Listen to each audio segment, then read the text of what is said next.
Welcome back. We're in the last moments of these 2 days of conference. We've all learned a lot. There's a lot still to be done in the year ahead, but this has been a worthwhile exercise. I think we can all agree on that. We heard a lot of voices, and to wrap up today with the concluding remarks, we have with us Tassos Haniotis. He's the Acting Deputy Director General at the European Commission, DG Agriculture and Rural Development. Pleasure to have you with us, sir. Thank you very much, Brian, and hi again, everybody. Now, time to thank all of those. First of all, it's time to wrap up this year's exercise.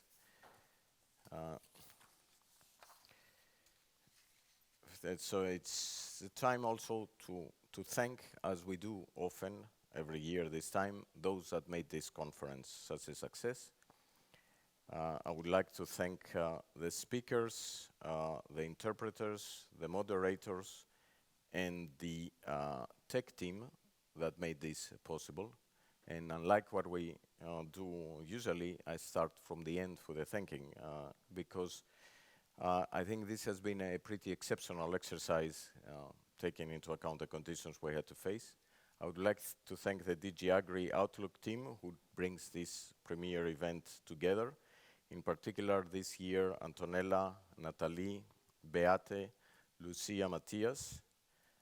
I would also like to thank Andrea for coordinating so successfully the preparation of the 2021 Medium-Term Outlook report with colleagues in DG Agri and the JRC, and all my Agri colleagues who prepared yesterday's parallel sessions. A big thank you also goes to you, the public. We had more than 1,000 people registered, much more on the live streaming, so literally from all over the world. So we're very pleased, and also we're very grateful for what took place this year. So it's time to wrap up now this year's Outlook conference on the basis of some conclusions, if you want. Although most of the time we don't conclude, but we open up the debate for next year. And this has been another amazingly rich edition. Yesterday, we talked about resilience and how agriculture and the food system may contribute to climate action and the objectives of a 55% reduction of the greenhouse gas emissions by 2030. We've heard how the Common Agricultural Policy can contribute. We've heard how the CAP strategic plan should be ambitious, but also how all actors in the food chain should play their role in the dual transition that our food systems go through. In this green and digital transition, we heard about the importance of looking at what is happening on the ground to foster innovation, further relying on data and digital tools, building networks, and also looking at the global picture. All this is key to ensure resilience and face all the uncertainties that lie ahead, from high prices to climate change challenges. Today, the second day of the conference, we discussed again uncertainties and market realities and opportunities, because as we know and have heard, farmers need to be economically and environmentally efficient. Short term is more a challenge from an economic perspective, because high input prices are squeezing margins and limiting farmers' investment capacity. Long term is more an environmental challenge because of climate events and environmental degradation that cannot be overturned in a few months.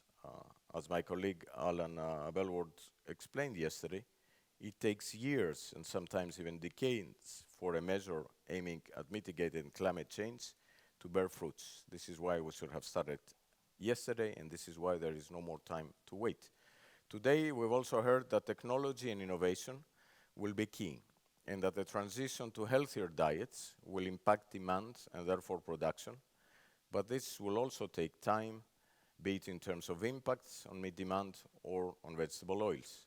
To face those challenges, the EU will continue supporting EU farmers in this dual transition. The new CAP is there exactly for that. You can also count on us to continue looking at market developments, to continue to produce short-term outlooks and this medium-term exercise to provide factual evidence and analysis that contribute to the debate. The digital transition is also relevant for policymakers with a need to harvest data and make the best use of it. And DG AGRI is happy to continue playing its role here.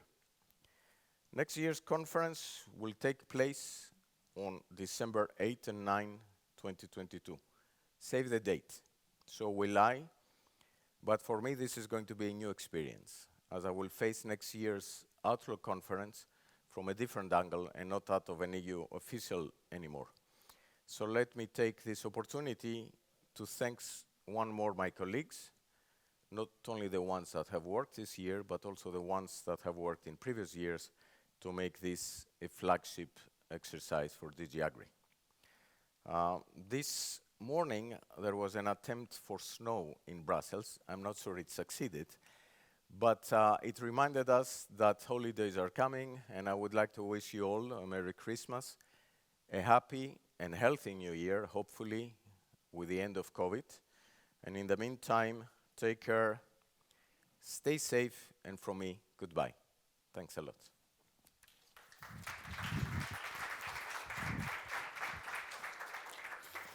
Tassos, thank you so much for finishing such a positive and pleasant note as well. And we wish you well and whatever you choose to do next. But we do expect that next year you're sending questions through Slido for the event as well. So we look forward to it. Look, we're about to finish. I just want to say thank you to all the team that you can't see, but I can. They're all standing in front of me here as well. They've put in a huge effort. They've had no sleep this week. They've been extremely pleasant to work with. And so we want to show appreciation to them also for that.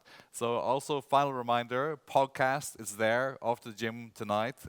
You need to build that healthy Europe somehow, and you can't justify your Christmas dinner until you do it. So get the podcast going. Download the report, which is available for you also. And don't forget about filling out the survey because it'll help with preparations for next year. And with that, I wish you also happy holidays, Merry Christmas, and take care. We'll see you next time.